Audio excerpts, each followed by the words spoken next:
मोदी को लोग ऐसे नहीं कहते कि ये एक समझदार वजीर आज़म, उसने ये साबित कर दिया यहाँ पे आके कि डोनाल्ड ट्रंप को समझ में आ रहा होगा भैया कि ये अभी चीन जाएंगे तो क्या होगा, लेकिन ये तो अभी ट्रेलर है। असली धमाका तो तब होगा जब नरेंद्र मोदी चीन पहुंचेंगे।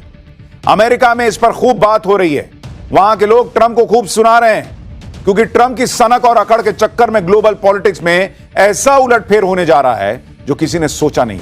दोस्तों, भारत ने सारे एस्टीमेट्स तोड़ दिए हैं, जितने भी अर्थशास्त्र, यहां तक कि भारत की खुद की आरबीआई का जो एस्टीमेट था कि इस फाइनेंशियल ईयर के पहले क्वार्टर में हम कैसे ग्रो करेंगे, इन सभी आंकड़ों को तोड़ते हुए हम 7.8% पर ग्रो किए हैं फर्स्ट क्वार्टर में, और ये बहुत बड़ा आंकड़ा है। करीबन पिछले 5 क्वार्टर में हमने ऐसा ग्रोथ नहीं देखा, वैसा ग्रोथ हमने इस फाइनेंशियल ईयर के पहले क्वार्टर में रजिस्टर किया है। सो इंडिया ने अपने बेसिकली जो ताल्लुकात हैं जापान के साथ वो बहुत अच्छे कर लिए हैं, बहुत ही अच्छे कर लिए हुए हैं। 10 ट्रिलियन की जो येन की इन्वेस्टमेंट है वो इंडिया से जो है जापान से इंडिया जाएगी अगले 10 सालों के अंदर। 10 ट्रिलियन। आप यहीं से अंदाज़ा लगा लें कि इंडिया जो है उसने जापान के से बहुत ज़्यादा, मैंने आपको बताया पिछले 2 सालों में मेरा ख्याल है $13 अरब जापानीज़ ने लगाया इंडिया में। 2 सालों में $13 अरब, $13 बिलियन इन 2 ईयर्स। यहीं से आप अंदाज़ा लगा लें कितने बड़े लेवल की इंडियंस जो हैं वो बेसिकली गेम डाल रहे हैं।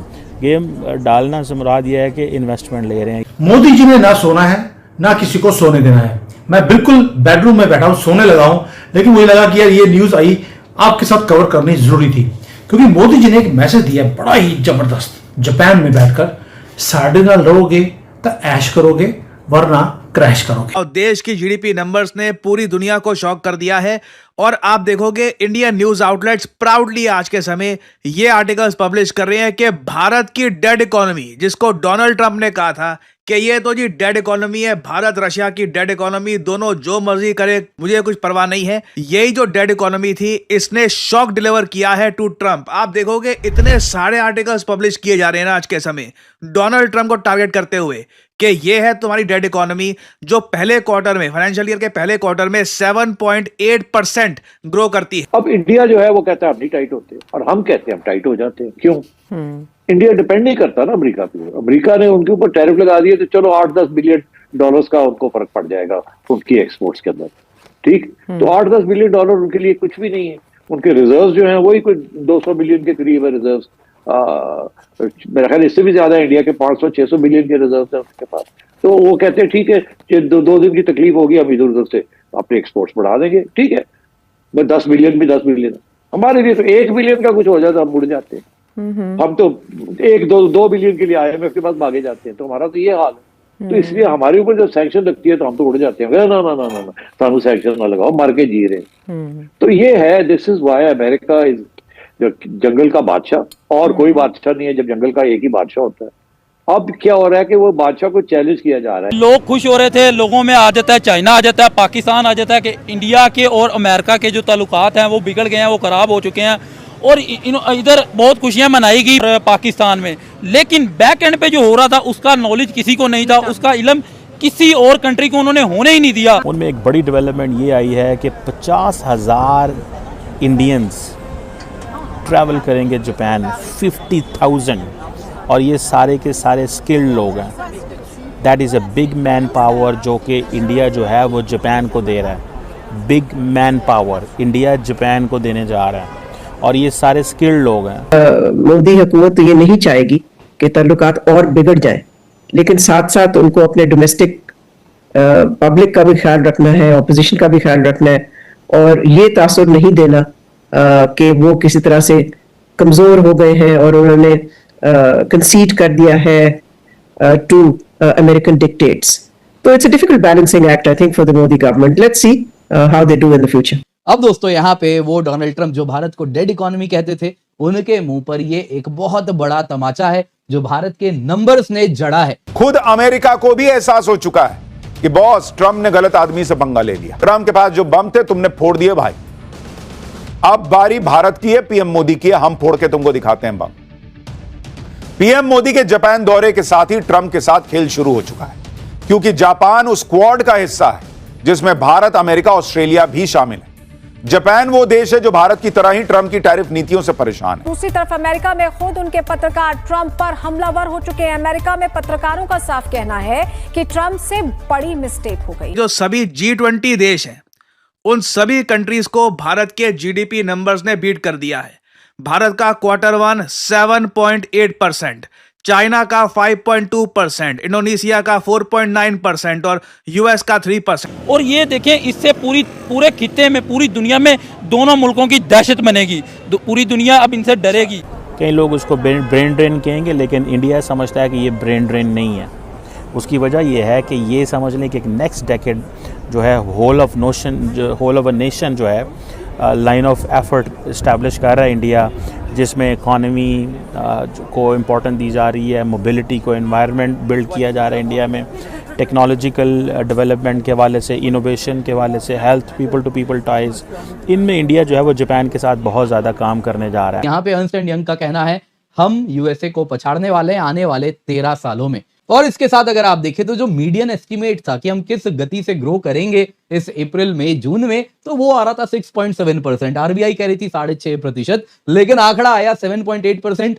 सरप्राइज था सभी के लिए, बड़ा ही प्लेजेंट सरप्राइज रहा है। तो डॉक्टर साहब, ये जो अपने आप को इंडिया मार्केट करता रहा वेस्ट में पिछले कई सालों से कि वो इस रीजन में असर्ट कर सकता है और चाइना की टक्कर पे खड़ा हो सकता है। और जो मैंने आपको बताया भी था कि अब तो बुलेट ट्रेन्स इंडिया में आ रही हैं और वो भी जापान से आ रही हैं।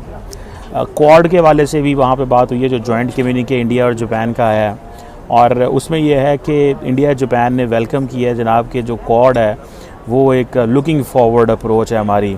जो नेक्स्ट क्वाड लीडर समिट जो है वो इंडिया ने होस्ट करनी है।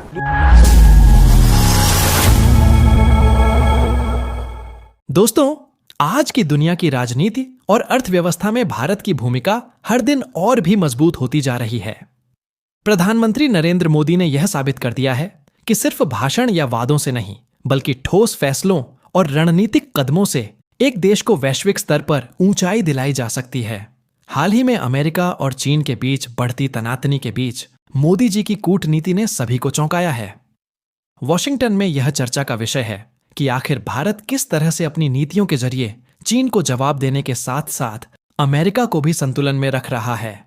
कई विश्लेषक मानते हैं कि अगर भारत इसी तरह आगे बढ़ता रहा तो आने वाले समय में पूरी ग्लोबल पॉलिटिक्स का सेंटर शिफ्ट होकर एशिया में और खासकर भारत पर टिकेगा।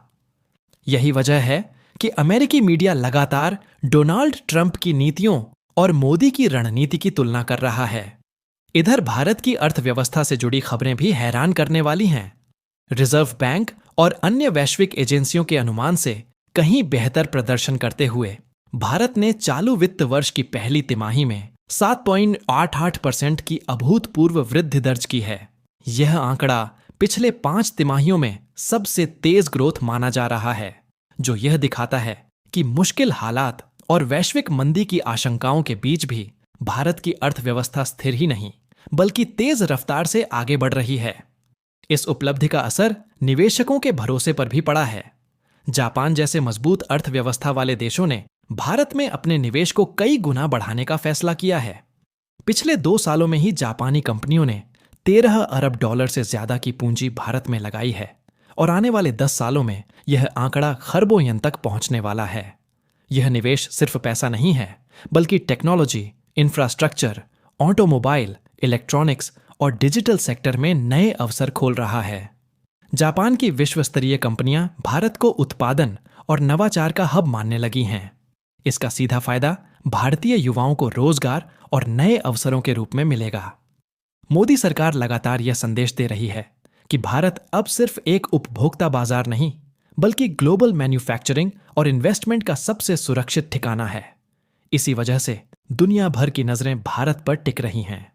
मोदी की विदेश यात्राएं और बड़े बड़े समझौते यही दिखाते हैं कि भारत अब सिर्फ अपने लिए नहीं बल्कि पूरी दुनिया के लिए विकास का इंजन बन चुका है। चाहे G20 की अध्यक्षता हो या क्वाड की बैठकों में भारत की भूमिका, हर जगह मोदी की सक्रियता और संतुलित रुख भारत की ताकत को दर्शाता है। अमेरिका और चीन जैसे देशों को भी यह समझ आ चुका है कि भारत की अनदेखी अब संभव नहीं। यही कारण है कि हर ग्लोबल फोरम पर मोदी को सुना जाता है और उनकी बातों को गंभीरता से लिया जाता है। यह सब घटनाएं एक बड़ा संदेश देती हैं। भारत अब रिएक्ट करने वाला देश नहीं, बल्कि शेप करने वाला देश बन चुका है। भारत की आर्थिक मजबूती, रणनीतिक साझेदारी और राजनीतिक स्थिरता मिलकर उसे 21वीं सदी का सबसे बड़ा गेम चेंजर बना रही है। मोदी का विजन सिर्फ देश के भीतर विकास करने का नहीं, बल्कि दुनिया को यह बताने का है कि भारत आज की वैश्विक राजनीति और अर्थव्यवस्था में एक मजबूत स्तंभ है।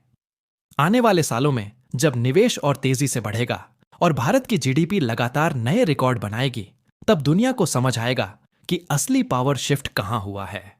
दोस्तों, यह दौर सिर्फ भारत का नहीं, बल्कि हर भारतीय का है और इस बदलाव का गवाह पूरा विश्व बन रहा है।